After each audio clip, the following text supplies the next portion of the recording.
All right, good afternoon, everyone, and thank you for taking time to join us today. Certainly, I also want to start with thanking the team at Regional and International, Melinda and Ray, for taking time to, not only secure me in this moment, but then to help kind of give us some guidance on the things we're going to cover.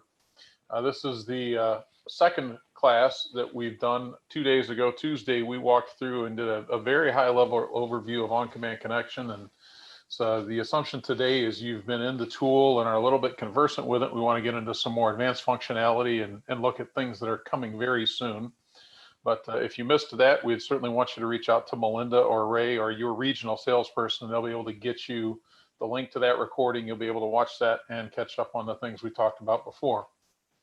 So OnCommand Connection, that's the flagship within our group of connected products here at International. So it's the home base for remote diagnostics, health monitoring, and all the things coming.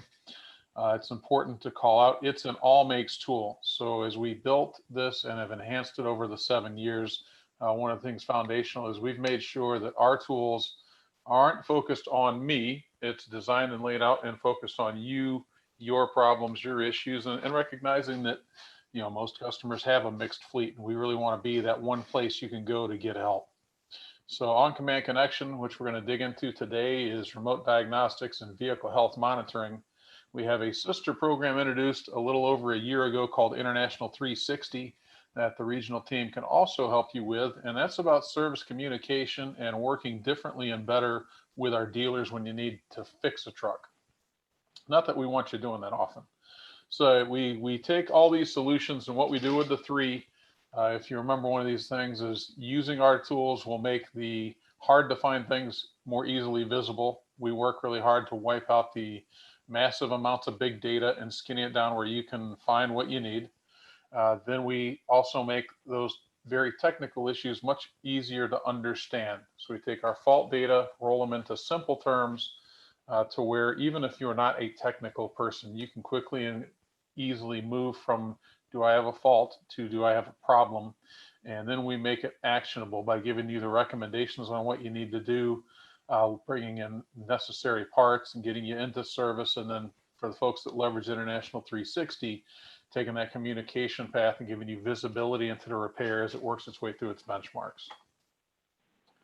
So the power specific around OnCommand Connection, as I said, it's an all makes tool. We read and interpret and make recommendations on fault codes from all manufacturers. As an industry, we all had to become heavy duty OBD compliant in 2010. So the reality is 2007 forward, everything we walk and talk through today will work. We are connected with all the major telematics providers. Customers utilizing OnCommand Connection don't need to consider changing who they partner with to supply their compliance and their operational excellence. We leverage the tool you've already got. Our fault code action plans, again, take those vehicle faults and pull them down in simple terms so you can prioritize what do we need to pay attention to first. Because the reality in this connected space is you very rarely find a single thing going on. They tend to come together. We've taken the time to rebuild OnCommand Connection and put it into what's called an adaptive design. Our website can be accessed on a laptop, on a tablet, on your cell phone, and it will reconfigure itself to the form and factor you've got in your hand. So your maintenance team can access those symptoms, understand the severities, and get to the fault code action plans and the fixes from anywhere for any vehicle in your fleet. Over the years, we've developed multiple integrations out of OCC, and we've got either standing established APIs, or we've got the team that can work to port this data into a fleet management or a TMS system, so that can start happening in your life. We have some customers that built their own custom backend. We're integrated with that, and certainly we have many third-party applications that we integrate both ways with, taking data in from and pushing data out. So, this really is our big data tool as an OE, and it's where we do that sort of work. So what we're going to cover today is we're going to go into our dashboard. Again, we made some substantial changes, call it 18 months ago, and certainly there are help documents. There's robust self-service aids within the tool, but we want to take just a minute to brush over that dashboard. We're going to go to the second page of the system, which we call vehicle scans. That's more the working page, and walk through the elements of that. We very recently released an update to our entire reporting suite. So we want to go into that, make sure folks understand how to leverage that tool so as they can have things waiting in their email when you walk into work in the morning, or we have now what we call event-driven reports, where as we process the data and have an understanding of a certain severity or a specific thing you're looking for, that you get that email now instead of it being tomorrow. And then to give a look into where we're headed to, and by the future, I mean, literally tomorrow, we're going to walk through what's included on our newest vehicles. In our LT and RH families, we had a release at the very beginning of the year where we're including on those trucks what we call intelligent fleet care. So we're going to take a look at our fleet health monitoring product, our advanced preventive maintenance product. We're going to look at the over-the-air programming and calibration screens, and we're going to look at live data on that, as we've been walking the pilots and doing some over-the-air engine calibration, programmable parameter changes on the A26, and we're doing OTA calibration in an advanced pilot on the X15 with Cummins right now. We're going to show you a brand new tire pressure monitoring system package. We started installing hardware on the trucks June of last year, and then we're launching visibility next week with live data. So we'll show how your drivers can see their tire pressures in the dash, and then show that translates into OnCommand Connection. And then finally, we'll touch a product we call gateway integration.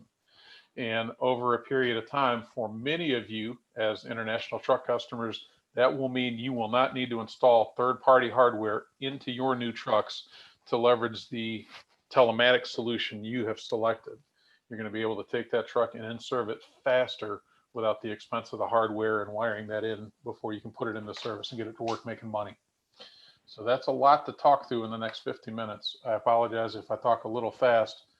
As Melinda called out, you can certainly use the chat functionality or unmute yourself to slow me down so I cover the pieces that you have concern about, so that we maximize your benefit from today. So we'll roll over. I'll give it a second for Zoom to catch up, but we should all be seeing a live dashboard on the screen walking through. And what I like to do with any customer I get on this, if they've been using it a while or not, is make sure we kind of state or restate just what these severities mean, so that when you get home, get back with your team, you can talk through and best understand how we want to react to these issues that we see on a fleet. So this is a live customer. These are real trucks. And, as a service person through life, the majority of my day was spent talking about broken trucks, and it's hard not to believe that every truck is broken. So the very bottom of the line, you can see we've got, not quite 750 of my 1,100 trucks, give or take, that have nothing to do. So I got the majority of the fleet is in a state that I don't need to do a thing. Service soon, my next severity up, and looking at this Pareto, the next highest quantity of vehicles. The way we'd have customers and dealers think about these is, while there is a problem, these are not things that lead to progressive damage. These are not things that lead to derates. These are not things that lead to any reason to pull this truck off the road in anything other than a scheduled sense.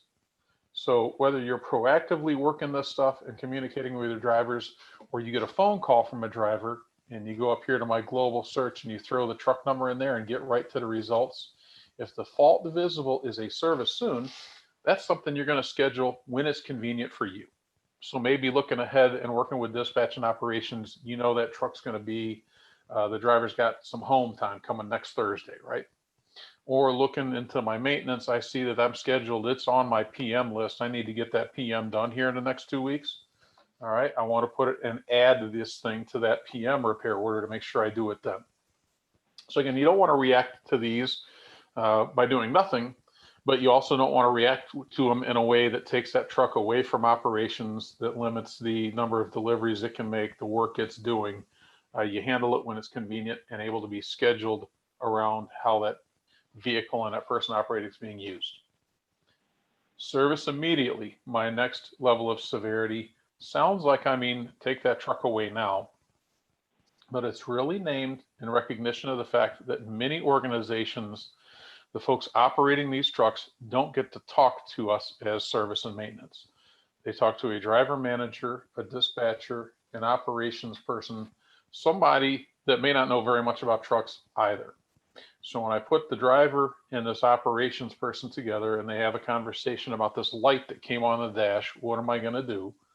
Many times without OnCommand Connection or one of these tools, that person doesn't know the questions to ask, but they do get around to asking, how is it running? And what we've learned over the years is if the driver says anything that sounds like it's running okay, that's the last thing anyone remembers. And so we drive the truck another week or two and end up dealing with multiple problems, as we will get progressive damage from these failures. If we take it far enough, we could have catastrophic system failures within that truck. So this naming is really such so that when the maintenance and service team in a company sees it, they can tell operations and dispatch with confidence, I know you heard it's okay. I'm telling you it's not. Finish what we're doing today. If we're en route to a delivery, we're going to make that delivery today, make it today. If the driver's coming home and he or she's going to be home today, then get them home today. If it's a truck that always is home at night, when it gets home, don't dispatch it tomorrow. But we want to limit that exposure to the next 24 hours so that we don't experience that added downtime and potential added expense of driving something to destruction. And then the stop now, those are the ones that we would tell you if you call and have a conversation with the driver and they say, well, yeah, now that you mention it, that's the truck I would take away. Now with that, I'm going to give a slight caveat. Our dashboard functionality and our vehicle scans, when I get to it, as you bring in these check marks, in many systems, those are filters. In ours, you're actually adding to what's visible. So if I were walking in, this were my fleet, I starting my day out, I got a coffee, I've read 2 emails, I would deselect this around inactive fault codes and I would hit apply and I would let it resort my screen. And so what that did, to think about what the difference between an active and an inactive fault is, active faults are things being sensed by the system right now at this moment in time from whenever that truck last checked in on its telematics platform. Inactive may mean someone did something. So imagine, if you will, a truck this morning, the driver went to do the pre-trip, saw a warning on the dash of low coolant, popped the hood, topped it off, right? That fault became inactive when that driver put more coolant in it. So it's a problem we're still going to have to deal with. We need to understand where it goes. It doesn't just up and disappear. But the driver's taking that temporary step, I might not need to jump it quite as fast. If I notice these words become hyperlinks, when I click them, that takes me to the bottom of the page down into a map.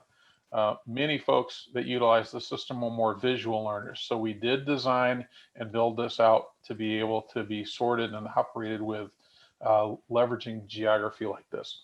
Maybe you've got multiple specialists dealing with roadside assistance and breakdowns. It's a way for them perhaps to divide the US. You take the eastern half, I'll take the western half, whatever. When I click on the vehicle itself, you can see how it pulls things through. I've got a stop now fault, the last reported location being there in Kansas City, Kansas, and that was this morning at 8:10. We'll come back to that stuff later. The last piece I would give, those of you on the call that are doing maintenance on your own and you've got access to our service information system, this little double arrow here, when I click it, it rolls it over to a VIN number.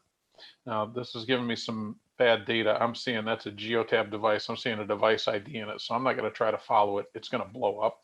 But if I toggle that over and I see the last date of the VIN, when I click chassis, it is going to open a new window and carry me to service information.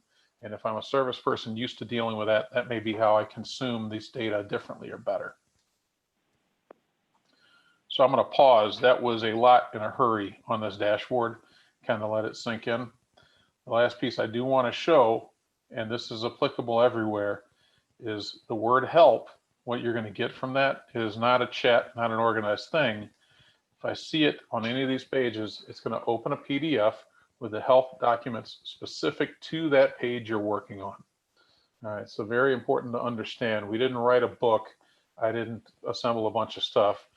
We have 2 folks on our team, Kelly and Heidi, that as we make adjustments, do changes, when you log in and see the what's new splash, they have gone through and updated all these insight help documents to make sure you've got the current information to leverage it the newest and best. All right, so with that, we're going to move to the vehicle scans page. Now, the dashboard, as I said, it's kind of an overview. It's an executive look. It's giving me the trivial pursuit pie you saw there on the left. It's showing me some numbers. I can move a few things. When I go to the vehicle scans page, I get a lot more functionality out of it. And bear with me a second. So I get the same group of trucks in front of us.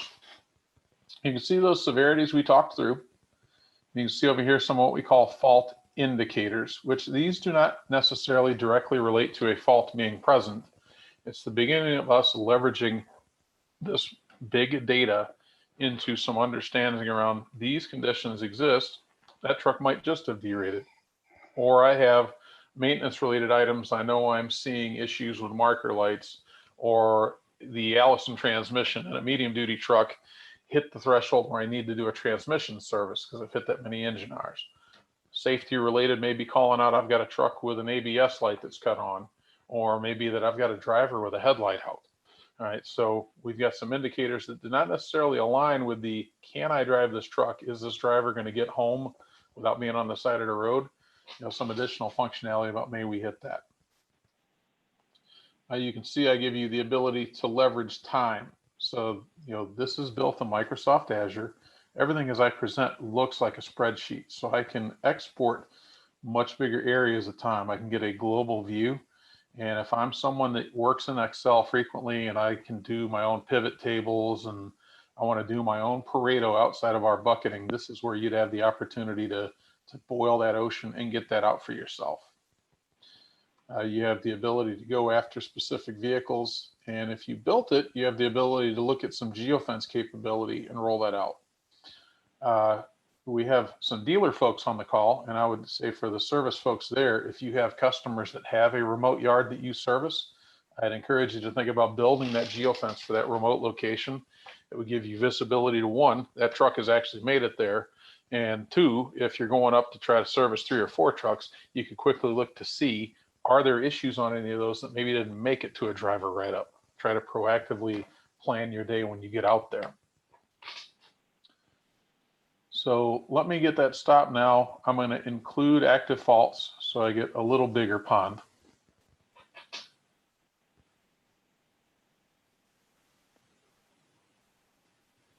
And come down here to the body of it. And as I said, this was all built in Microsoft Azure. These columns are all sort ascending and descending in a click. So you can move things around very quickly with a single click. The magnifying glass, you can see, gives us all the search functionality you get if you were in Excel and hit Control F and were to make a bunch of choices on how it's going to give you that answer back. So again, there's a lot of functionality on this page that can be there. Some of you may work with this enough to where there is a column chooser. You can pick and add and delete and configure this to yourself and your needs. Customer may not be of an import to you. You may be a single customer. You don't have separate terminals or locations to where you haven't set your fleet up that way. So that might be a column you choose to get rid of. We want to show them all here for purpose of this call. Down below, when I look at the faults column, it's a little busy, but we want to explain what we're looking at. And the hover overs are live there. So we've got some visual icons for what's a stop now, what's a service immediately, what's a service soon. Have I got something showing potentially a D rate? Have I got a maintenance related fault? Or have I got some safety related items going on? The little pills tell us how many of those faults are in that bucket and what is their state. So you can see hovering over them, you're getting a deeper view into what's going on. And then the defined list of what these faults are, walking its way through everything there. So again, a little bit of visual LED there. I spoke about International 360 at the start. This button here, Request Service, is the tie to that. We don't want to move into that, but Request Service and International 360, what that allows you as the customer to do is literally open a service request, open a repair order in that dealer system to get things rolling and really cut it down to where you've provided a lot of data that goes right into that write-up for the truck before it gets there. Anywhere in OnCommand Connection, there's 3 places that you see this little wrench icon. That's going to take us to the health report. Health report is the structure that we've used as a service organization for a decade. And what's really important about that to you to recognize is that every dealer in the network with a VIN number can look at the same health report you are. So if you ever go over one of these, you're unsure what you're looking at, certainly we have an 800 number and we have a team here at corporate to help you out. But I would encourage you strongly, reach out to the team at regional, reach out to the dealer where that vehicle may be if it's away from home, and have the service department there jump on. The service writers, the shop foreman, all the mechanics have been working in this a long time, and they can help you make an informed decision about what you're reading and help you get things aligned quickest to pull that in. Really important to call that out, both for regional, taking the time to host this call, work and pull this together, and then the dealer network over the last few years, they've really made a concerted effort, and we're going to drive to a better partnership with you guys and gals as customers. And this is one of the places we can do it. When I get into a health report, if maybe you haven't been using OCC much, or maybe the executive of your team uses it, what's important to understand is how we manage data. The telematics systems out there feed us an awful lot of information. And in this case, I'm looking in a truck that's got factory installed hardware. It's talking to me every 15 seconds when that vehicle is operational on the road. While that's going on, we're getting the odometer, the fuel consumed, economy numbers, engine hours, faults going active, inactive, new faults coming in. And I want to imagine a flip chart in a conference room. That data comes in, we write it all down. As fast as it comes, we make those changes. We do that for a week. After 7 days, we take this and move it into history, set it to the side, and leave it there so that a technician working on a truck can go back and see, well, is this a brand new problem or has it been developing over time? So when I go to look at a vehicle, the first thing I do in my mind is, where am I in that 7 days? And if it's a relatively short time, if this had started yesterday, the way to look backwards in the health reports is this link right here, where it's going to bring the last 20 weeks of this truck up. Again, is this something new that's just now started up? Or is this something that's kind of been going on that for whatever reason I missed, or the driver hadn't reported in, or we hadn't found a way to combine the two? Some of our telematics providers can give us visibility into the warning lamps on the truck. Again, this specific vehicle, quite by luck, has our telematics in it, so we do have full visibility of that. If any of these warning lights were on, the amber warning light, the HEST light, the DPF, the MIL light, we would have visibility to know these things were on within its last report and be able to change conversation. If I look at my faults down here, this left-hand column, these are SAE definitions for what they are. This SPN and FMI, it's called fault FCAP. That's that fault code action plan. We're going to spend just a second on it. If anywhere these were active, this box here would be yellow. My counts, there's a magic number. We count to 126. That's SAE standard. When I break that, I get this not applicable, and we quit counting any further. What is the severity? Again, think about the icons we showed you on the dashboard. Is it a stop now, a service in, a service immediately, and potentially may have some safety relations. So the driver door switch is being stuck. Quite potentially, I have a driver just lean their hand or their arm on it, but we're going to click the fault code action plan and let it explain in simple English what it is we're up against. So again, it's still a stuck switch. It's a service soon. I'm not responding to this, chasing anything down. We know the vehicle is built with the driver and passenger door pods. We've got power windows, power locks on everything. One click link to the diagnostics package. And I've got my two questions. Does the power window respond to those controls at all, or will it go down? And depending the driver's answer, that determines how I have to respond. And if my answer in this case was both yes, again, not a real severe problem. You're still able to roll that down, deal with the toll booth, whatever it is we got to do. But it's something you're going to want to investigate when you PM the truck, or when your driver's got some home time, to find out, why does that door pod think it's got a problem? And you can see they've got, because again, our truck, a body controller issue. I've got the module, I've got some potential switches, and we've added functionality. This fit parts to VIN is going to touch our back end. Bless you. it's going to return back those part numbers around those door pod switches and what we've got to do. So let's give it a second to finish that up, and then we'll move back to the next thing. Well, I've got a moment waiting it for catch up. Anybody have a question on anything you've seen or something you thought I'd have talked about by this point?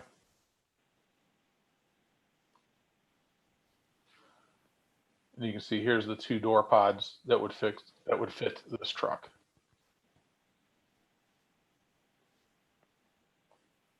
All right, so that covers vehicle scans and how to run it. Again, you can see you have a multitude of things there. The other items here are more building on that Microsoft capability. Let's say we saw this, we made a phone call to the driver to talk about this transmission shifter acting up. There's a way to set a reminder in the tool. In an hour, it would bring it right to the top for me to look at and go, oh yeah, I hadn't heard back from Jim yet. We had a laugh about this one yesterday. The star here works just like starring a website in Edge or Internet Explorer. It's hard to think about a favorite potential broken truck. But the reality is, you know, we all have ones we know we need to watch a little more closely. Maybe we star it so in one click I can get those favorites back in front of my eyes, right? Many customers are reliant upon third-party service providers to help them when they get vehicles away from home or in that remote drop yard that maybe you don't have any personnel at. So we have some email functionality in here.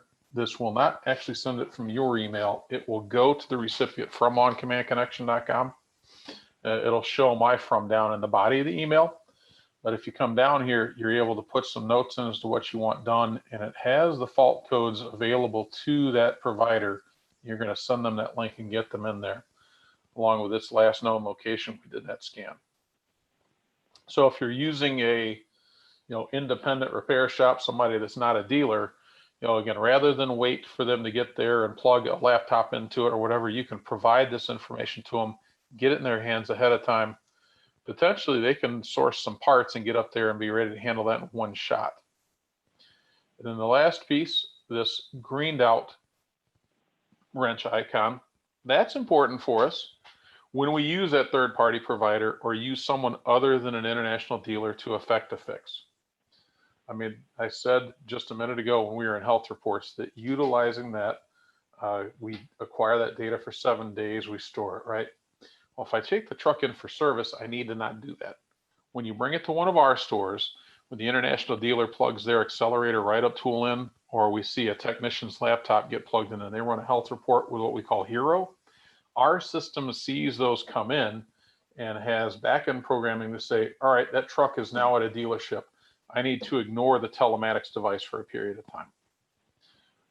When we see the I've made my completed repairs and they do that healthy scan, again, using the Hero tool, the technician in the bay would do that. That's our trigger to say, all right, move what we knew into history, resume with a brand new sheet. Don't go all 7 days. Well, certainly many of you have trucks with Cummins power in it, right? That leads to you having Cummins distributors and other folks available to fix it. Well, they're not going to use Accelerator or Hero. So if you know you sent a truck into the Cummins distributor, when they call back, reach out, email, however it is they're communicating with you and saying, hey, your truck is done, your best practice would be to come in here and hit that reset health report button there so that, again, that triggers the don't go 7 days, stop counting today. Get me a new form to write on. That way, anything that comes in tomorrow morning, if you were to look at that truck, if there was something there, that could potentially indicate that the repair was not complete or that there's still yet a different problem going on with that vehicle. And then you're not trying to weed out stuff that you know was handled in the past because you put it into the shop.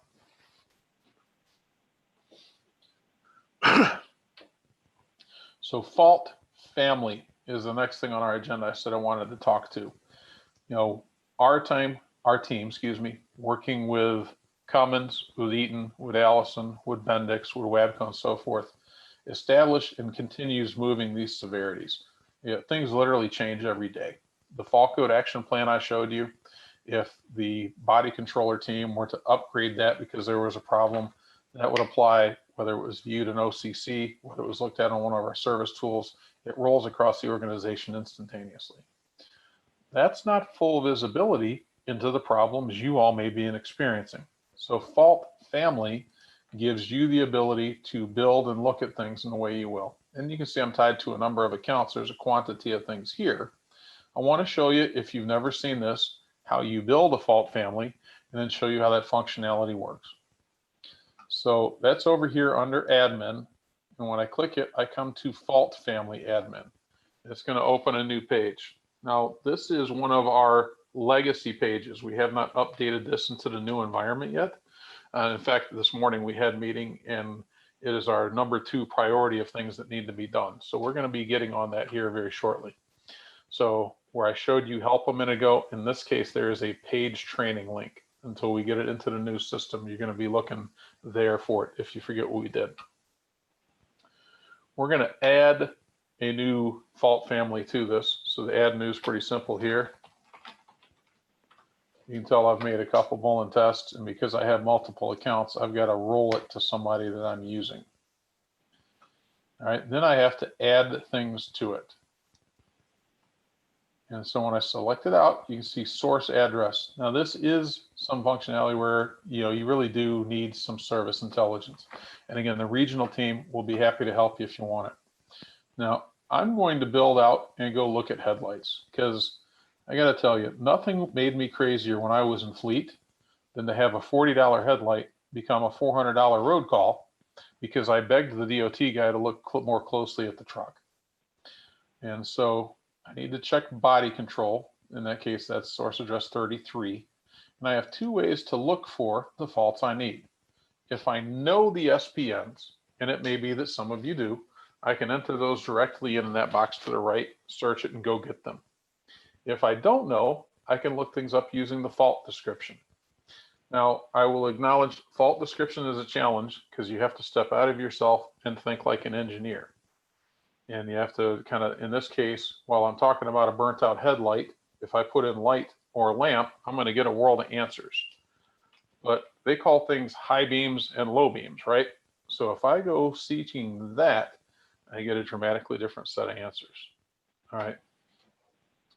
And so you can see what's got some answers and where the functionality is. Now, I'm going to cheat, knowing our truck 2653 is the SPN I'm looking for on an international. It's going to have to do with the left side headlights, and 2655 gives me what I need to know on an international about the right side headlights. So I check those boxes off, I save those faults to my family, and they're going to move over here to the right. Right. So when I close this functionality out, that's going to get us straight to being able to see trucks with those headlights. So let me reset myself up. I don't know that Boolean test is going to come to the top, but I do know that I put together a headlight search, some time ago. Let's hit search and see how many trucks I find.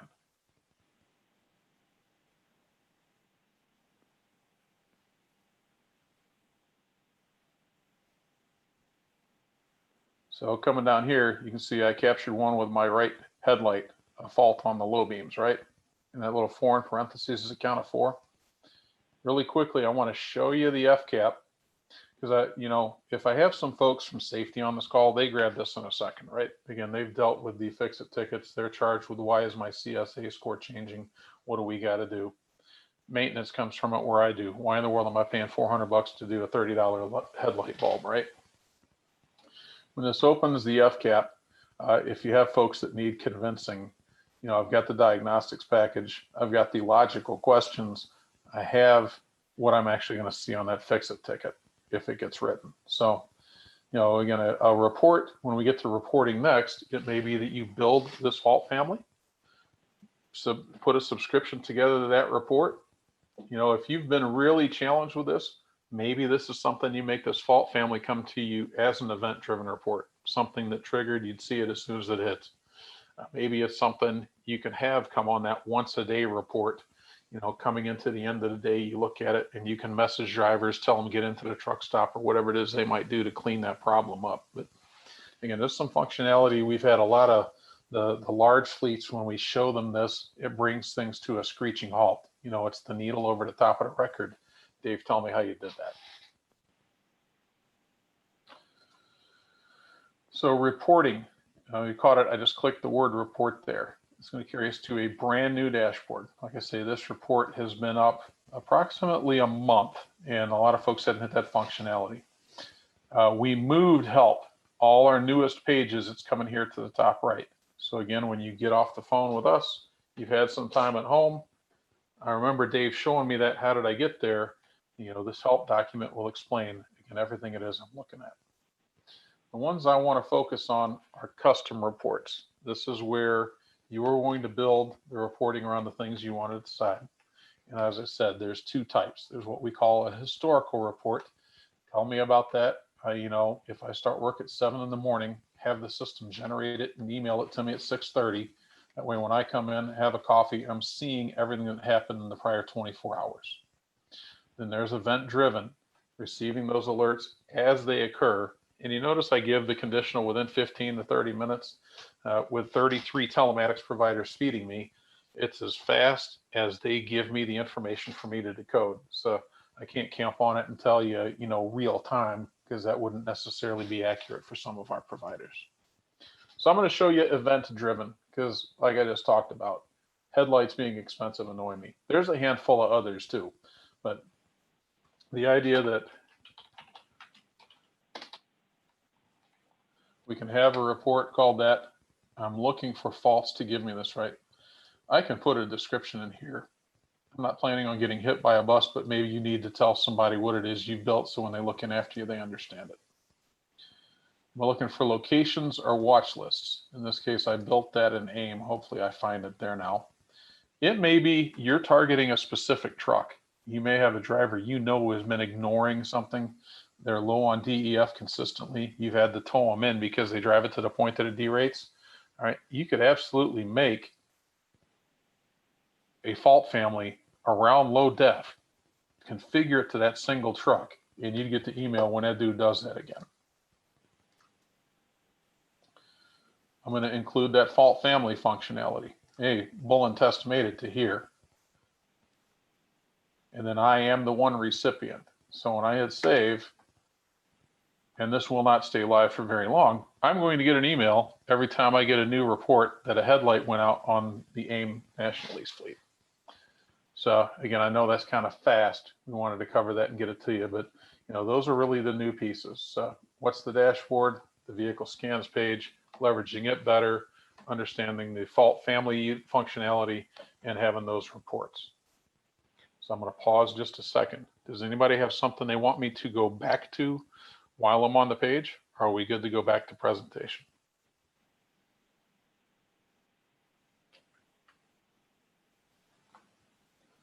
Silence means we move. There'll be another chance to ask questions before we sign off.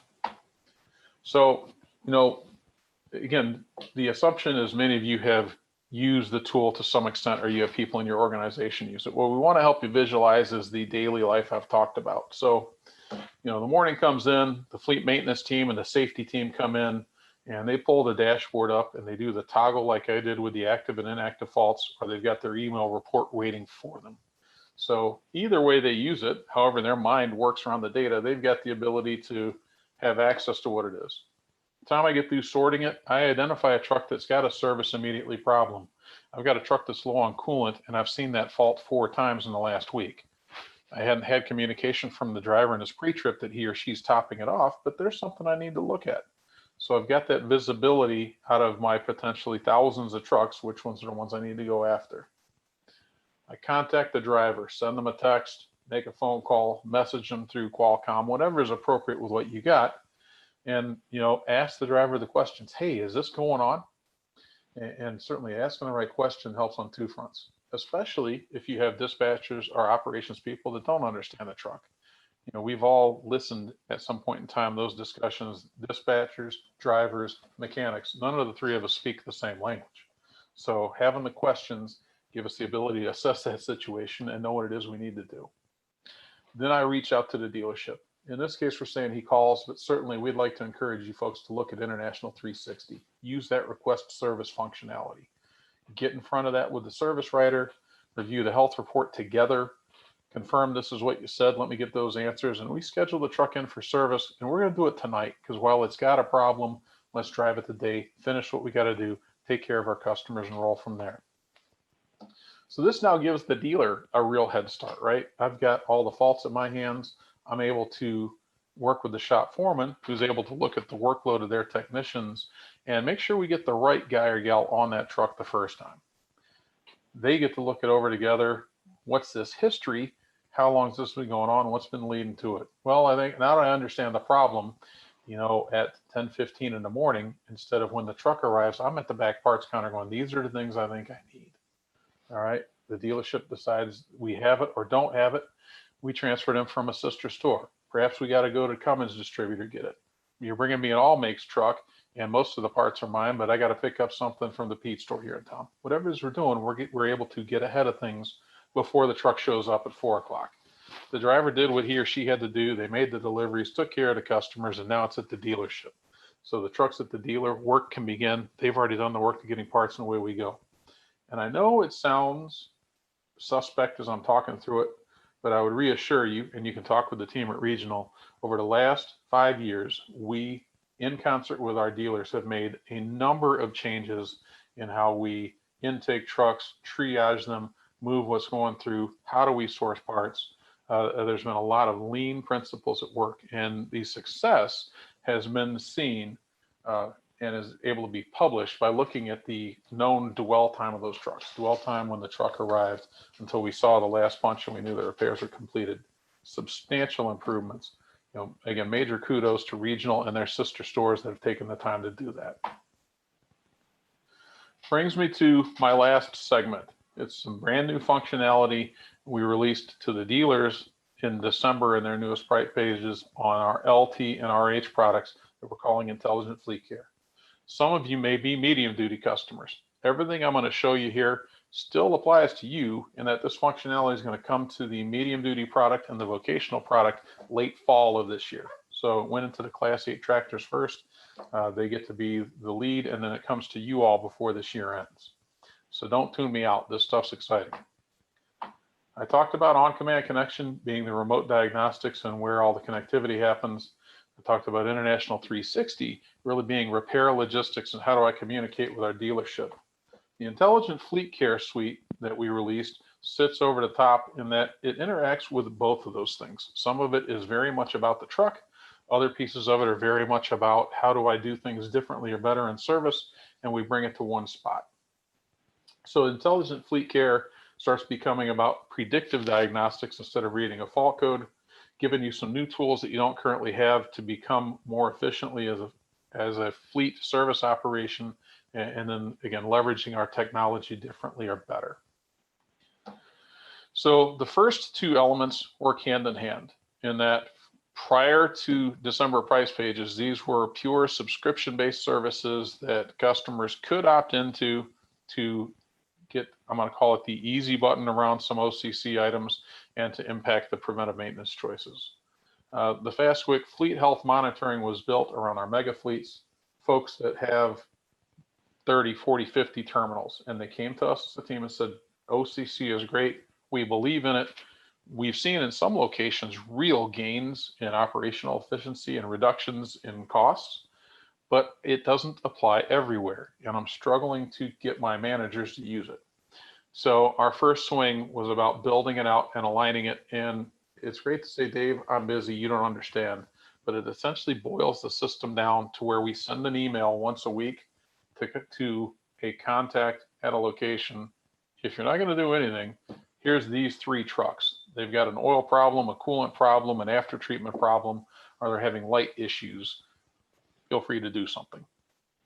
Advanced preventive maintenance is about taking all that data coming off the truck and adjusting your maintenance schedule around how it's really being used.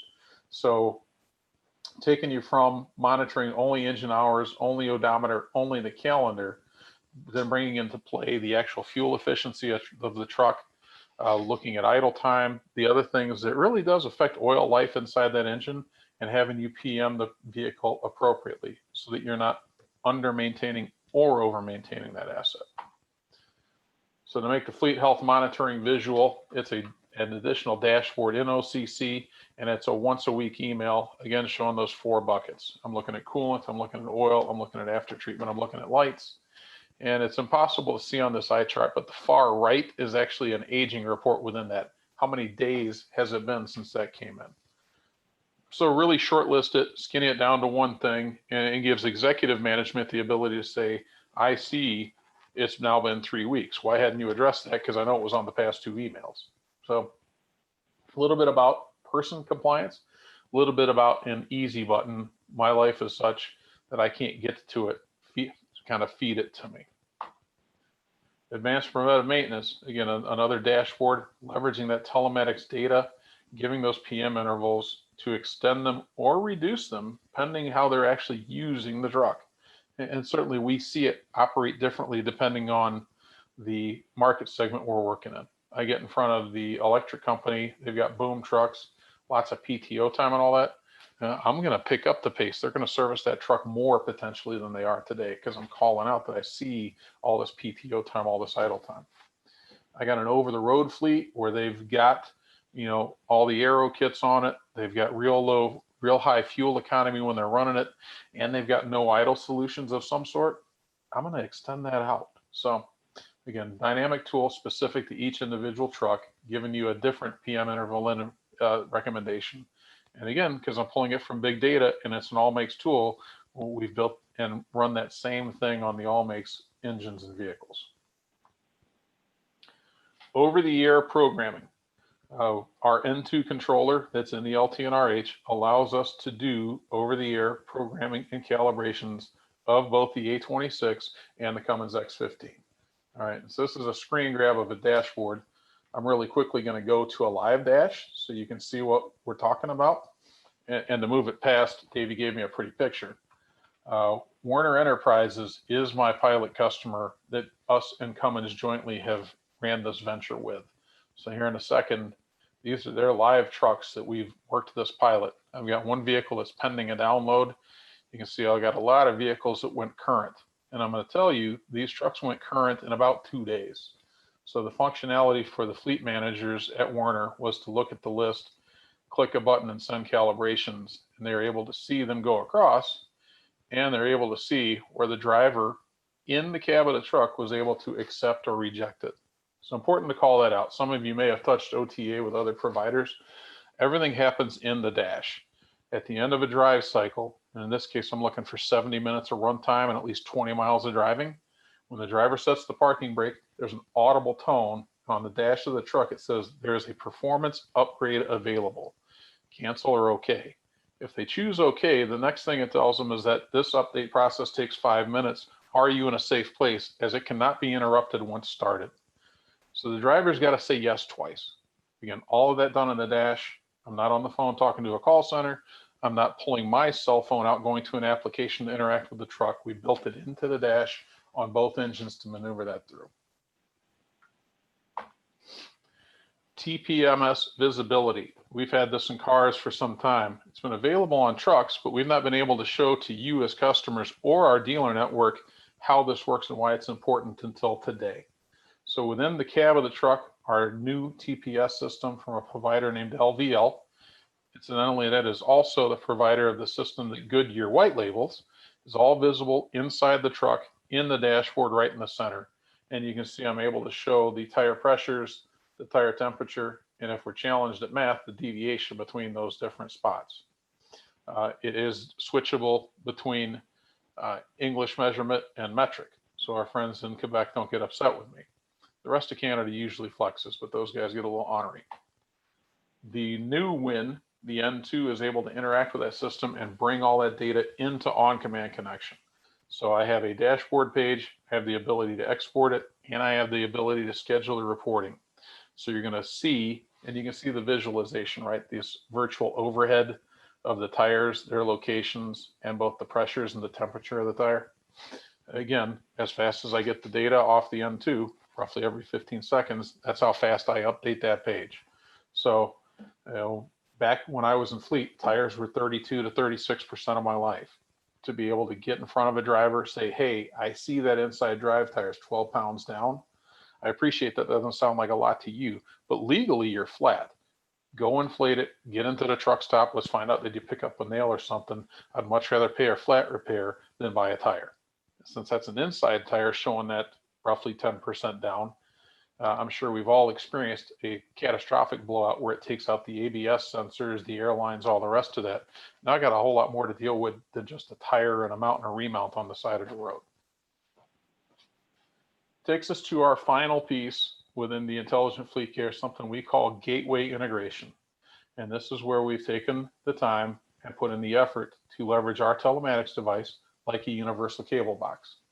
We're able to take the data, we have proofed it out that the frequency and the quality is such that the telematics industry as a whole can take our data and use it. Well, what does that mean to you? It means you would not be installing aftermarket devices. You'd still need a RAM mount, you need a tablet or a phone to be, a screen and a keyboard to do your driver logs and all that, but you get the benefit of the factory installed device in there up and running, speaking to your chosen backend.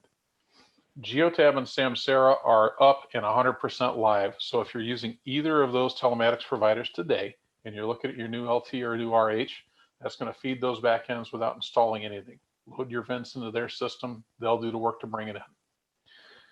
Late fall, we announced our second flight of partners. So this will be late spring, early summer. So call it sometime between April to June. We'll be able to provide full functionality to OmniTrax on their Omni One platform, to Zonar on their platforms, Centrix, Tyler Technologies, which is a bus guy, and then Mixed Telematics, which is a partner we work with really in the vocational space. They're pretty strong in the oil and gas industry. With more to come. These 7 folks we're working with today aren't where we stop. Our goal as a team is to have an integration like this done with 75% of the installed population in the next 2 years. So if you're using OnCommand Connection and you're not with one of these partners, let the regional team know that we need to make sure that they're on the list of folks we're working on. We'll take that feedback and Pareto it out, and we'll do the work to get you that same benefit. So with that, it really takes us to our last slide, our last call to action, and that's us inviting you to partner with International and to partner with Regional to maximize those benefits. Again, they reached out, they've taken the time to build this. You took time as customers to get on the phone and walk with us today, but we're here to help you and really to help push your success. So if you've already been successful, we want to take you further. If you've had it and it's kind of waxed and waned as people have come and gone in your organization, we want to help you refresh that. So certainly give the team a call. Do you need one-on-one help? Do you need some further inputs into the dashboard, the reporting, all that? Do that. And certainly contact your sales team to learn more about International 360 and the intelligent fleet care offering that's on the LT and the RH.